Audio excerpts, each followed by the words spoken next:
Salut les amis, comment ça va? J'espère que tout le monde va bien. J'ai décidé de partager avec vous l'histoire d'une petite fille, comment elle a grandi et toutes les difficultés auxquelles elle a été confrontée, afin que vous puissiez vous rappeler qu'il n'y a rien d'impossible dans ce monde. Cette fille a compris que trouver sa place est la seule chose qui compte. En fait, c'est mon histoire. Je suis née dans une petite ville rurale du Mississippi, dans une famille afro-américaine très pauvre. Lorsque mes parents se sont rencontrés, ils sont immédiatement tombés amoureux l'un de l'autre, mais ils ne se sont jamais mariés. Ils se sont séparés peu de temps après ma naissance. Bien sûr, je suis restée avec ma mère, ou plutôt avec ma grand-mère maternelle, car ma mère devait gagner sa vie pour subvenir à nos besoins à tous. Elle a déménagé quelque part dans le nord du pays et je suis restée chez ma grand-mère. La ferme où nous vivions était vraiment isolée et il n'y avait pas d'autres enfants avec qui jouer. D'habitude, je m'amusais en jouant la comédie devant un public animalier. J'avais aussi l'habitude de jouer avec des jouets que je fabriquais moi-même. Je transformais des épis de maïs en poupées et je jouais avec, car on ne pouvait pas se permettre d'en acheter de vrais.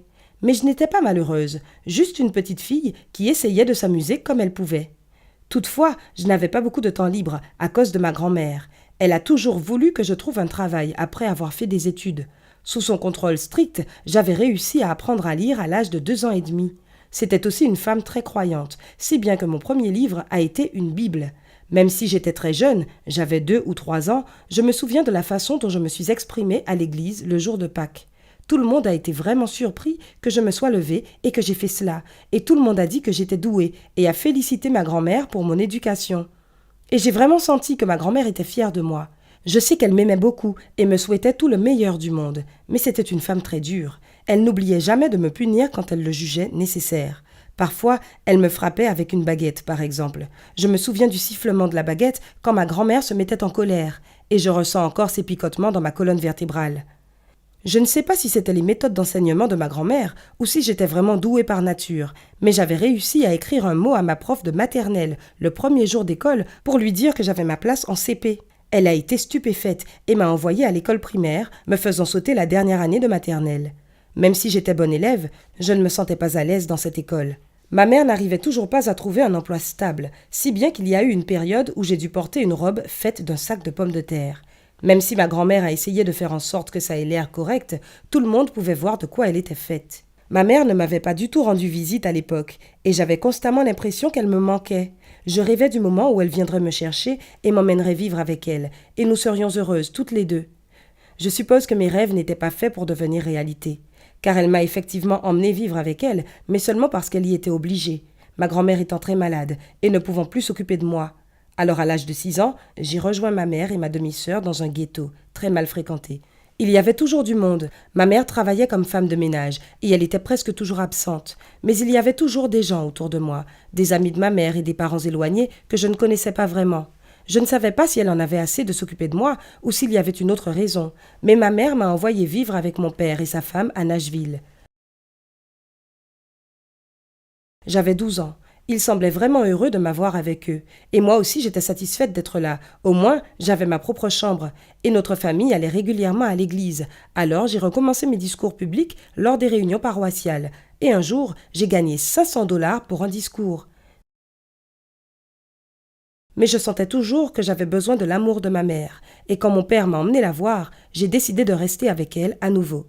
Malheureusement, ça a été la période la plus difficile de ma vie, que je serais heureuse de pouvoir oublier un jour. Ma mère était très prise par son travail, de jour comme de nuit, et elle n'avait pas beaucoup de temps pour me surveiller. J'étais donc livrée à moi-même la plupart du temps.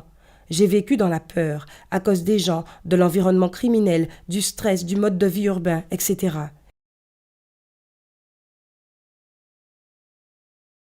Il y a plein de choses que j'aurais aimé ne jamais avoir faites. J'étais dévastée émotionnellement.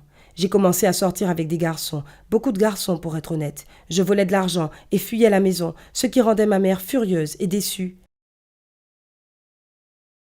Mais ce n'était pas la vie que j'aurais voulu avoir. Et j'en voulais aussi à ma mère de ne pas avoir pris soin de moi.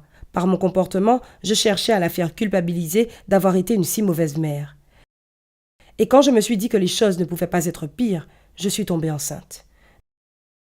J'étais morte de peur et je ne savais pas quoi faire. À l'époque, je me suis dit que c'était la fin du monde et j'ai prié Dieu de mettre fin à ma grossesse. Il m'a probablement entendu, car le bébé est mort juste après un accouchement prématuré. Lassée de mon mauvais comportement, ma mère m'a de nouveau envoyé vivre avec mon père à Nashville. Mon père était très strict sur la discipline, et au début, ça m'a vraiment agacée. Par exemple, il me demandait de lui faire des rapports hebdomadaires après avoir lu un nouveau livre, et j'étais privée de dîner jusqu'à ce que j'apprenne au moins 5 nouveaux mots de vocabulaire chaque jour. Cela m'a même fait pleurer parfois, parce que je pensais que ça allait trop loin. Il voulait que je réussisse ma vie, et il n'acceptait rien de moins que le meilleur pour moi. J'ai compris plus tard qu'il m'avait en fait sauvée, lorsque je suis devenue étudiante d'honneur en gagnant des prix à des concours d'éloquence. En plus, j'avais gagné une bourse d'études pour l'Université d'État du Tennessee et j'étais devenue Miss Black Nashville et Miss Tennessee. C'était ma première année là-bas et je n'avais que 17 ans. L'année suivante, j'ai été invitée à une conférence à la Maison-Blanche sur la jeunesse et j'ai dû leur plaire car j'ai ensuite été contactée par la station de radio locale pour faire leur bulletin de nouvelles de l'après-midi. Plus tard, j'ai réussi à devenir la première coprésentatrice afro-américaine de Nashville aux informations du soir. Je n'avais alors que 19 ans, et c'est à ce moment-là que j'ai pu avoir une vision claire de mon parcours de vie. J'ai eu beaucoup de hauts et de bas dans ma vie. Aujourd'hui, je suis animatrice et actrice de télévision afro-américaine, et je fais des affaires dans les médias. Mon nom est Oprah Winfrey, et je crois fermement que notre seule vraie mission en ce monde, en tant qu'être humain, est de découvrir pourquoi on est là. J'espère donc sincèrement que vous serez tous capables de vous trouver. Et n'oubliez pas, si vous voulez voir des changements se produire, alors sortez de chez vous et provoquez-les vous-même. Si vous avez aimé mon histoire, n'hésitez pas à cliquer sur le bouton j'aime et à la partager avec vos amis. Et si vous voulez découvrir d'autres histoires comme celle-ci, abonnez-vous à la chaîne.